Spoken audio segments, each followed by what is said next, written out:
आज का जो टॉपिक है रिमोट सेंसिंग प्लेटफॉर्म्स क्लास 12 के लिए सब्जेक्ट जो हमारा है जॉर्जी। इससे पहले हमने रिमोट सेंसिंग पहले ही डिस्कस किया है। What is remote sensing, what are its advantages भी डिस्कस किए हैं। अब हमने इसके जो लास्ट क्लास में remote sensing platforms, there are 3 types of platforms remote sensing platforms. Ground based platform जो हमने पिछले क्लास में डिस्कस किया है, और दूसरा जो है एयरबोर्न बेस्ड प्लेटफॉर्म्स। अब हम इसके बाद space based platform next class में करेंगे। इस क्लास में हम एयरबोर्न बेस्ड प्लेटफॉर्म डिस्कस करेंगे। So airborne platforms were the sole non ground based platforms for early remote sensing work. Aircrafts जैसे है रिमोट सेंसिंग में, रिमोट सेंसिंग जो एयरक्राफ्ट रिमोट सेंसिंग सिस्टम है, ये इससे पहले इसको हम बताते सब ऑर्बिटल और एयरबोर्न, या इसको हम एरियल रिमोट सेंसिंग सिस्टम भी कहते हैं। क्योंकि एयरबोर्न प्लेटफॉर्म्स ये ऑल टुगेदर डिफरेंट जो है नॉन ग्राउंड बेस्ड है उनसे, ये नॉन ग्राउंड बेस्ड है और कंप्लीटली ये इट मीन्स कि ये ग्राउंड बेस्ड प्लेटफॉर्म से ऑल टुगेदर डिफरेंट है। जब हम पहले रिमोट सेंसिंग वर्क की बात कर रहे हैं, उसमें एयरक्राफ्ट रिमोट सेंसिंग सिस्टम जो है उसको हम सब ऑर्बिटल यानी ऐसा है जो हमारी आंखों से दूर है, ओझल है, या एयरबोर्न जो हवा कंप्लीटली जो हवा में है, और remote aerial remote sensing system जिसको हम कहते हैं। At present airplanes are the most common airborne platform. जब हम बात करते हैं इस वक्त में जो एयरप्लेन्स है, they are the most common airborne platform. हाँ, आज यही एयरप्लेन्स तस्वुर किए जाते हैं कि सबसे अहम एयरबोर्न प्लेटफॉर्म्स है। बाकी एयरबोर्न ऑब्जर्वेशन प्लेटफॉर्म्स भी है जिनमें बैलून्स है, ड्रोन्स है। ड्रोन्स को हम और एक नाम कहते हैं, as you know, short sky spy. ये एक छोटा आसमानी जासूस होता है जो मॉनिटर करता है, जिसमें सेंसर्स लगे होते हैं, जो ऑनलाइन रिकॉर्डिंग देता है एक सिस्टम को, जो ग्राउंड पे इसका कंट्रोल होता है। इट इज एक रिमोटली पायलटेड इंस्ट्रूमेंट होता है। इसी तरह एयरक्राफ्ट्स है जो भी आजकल के ऑब्जर्वेटरी प्लेटफॉर्म माने जाते हैं, and high altitude sounding rockets. These are the main balloons, these are the main airborne balloons, drones, aircrafts, high altitude sounding rockets. These 3 or 4 are the main airborne based platforms. Helicopters are occasionally used. जो helicopters हैं वो भी कभी कभी कभार इस्तेमाल किए जाते हैं। अब हम जब बात करेंगे पहले बैलून्स के बारे में। जो बलून्स होते हैं, बलून प्लेटफॉर्म्स जो होते हैं, balloons are used for remote sensing observation. ये रिमोट सेंसिंग ऑब्जर्वेशन के लिए इस्तेमाल किए जाते हैं, जिसको हम एक तरह की फोटोग्राफी भी कहते हैं। एंड नेचर कंजर्वेशन स्ट्रेटजीज को, how to conserve the nature, उस स्ट्रेटजीज को यूटिलाइज करने के लिए, उस स्ट्रेटजीज को इम्प्लीमेंट या अप्लाई करने के लिए, नेचर को कंजर्व करने के लिए इस तरह के प्लेटफॉर्म्स इस्तेमाल किए जाते हैं। ये जो बैलून है, the first aerial images were acquired with a camera carried aloft by a balloon in 1859।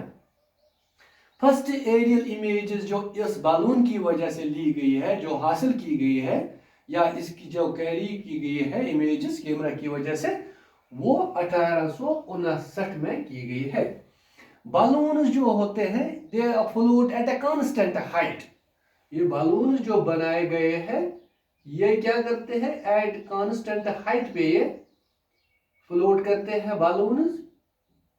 इनमें हीलियम होता है, helium gas. Basically they float at a constant height of about 30 kilometre from the ground. It consists of a rigid circular base platform for supporting the entire sensor system.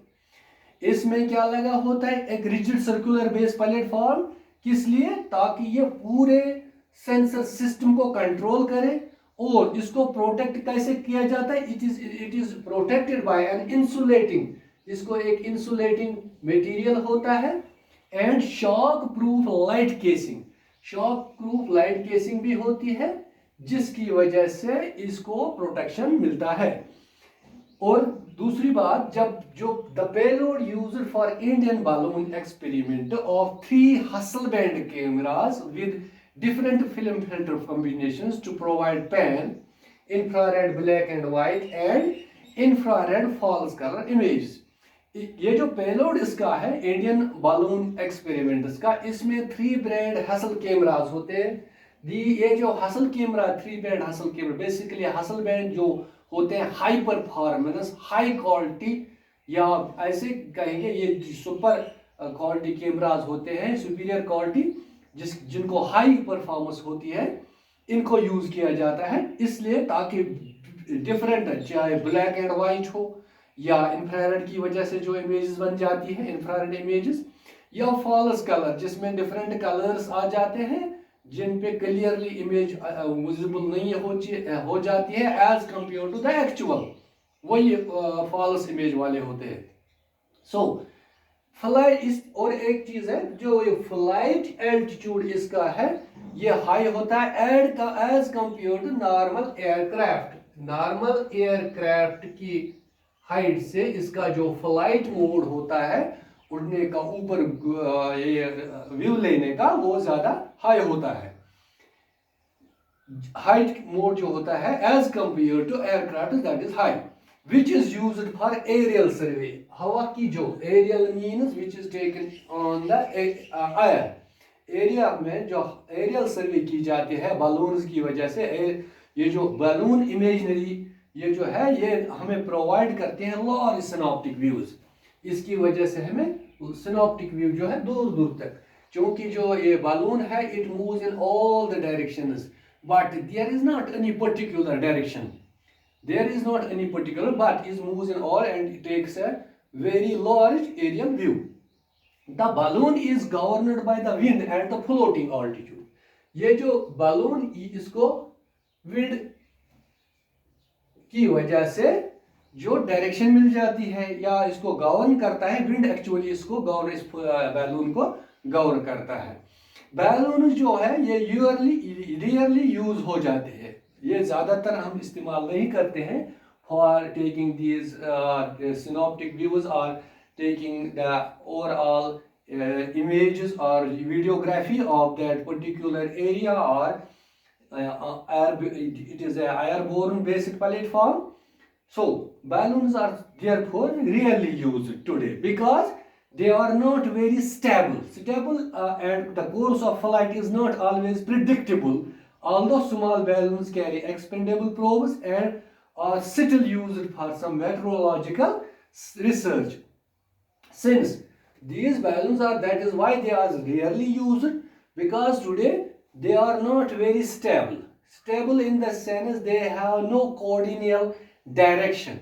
Due to the movement of wind they can go in any direction, because they are hanging in the air, they can go into the any direction due to the wind, and they have no particular coordinal direction, with the result they are not stable and the course of flight is not always predictable, although small balloons carry expendable probes but still are used for some meteorological, these are only this basically they ये जो है सिर्फ meteorological research के लिए अभी भी इस्तेमाल किए जाते हैं, but they are rarely, that is why they have no coordinal direction due to the control of the wind, the wind govern it in any direction। So this was all about the regarding the airborne platforms। We have discussed balloon type of air-based platforms, airborne platforms। In the next class we will discuss aircrafts and high altitude sounding rockets। This was all about the today's class। Thank you very much।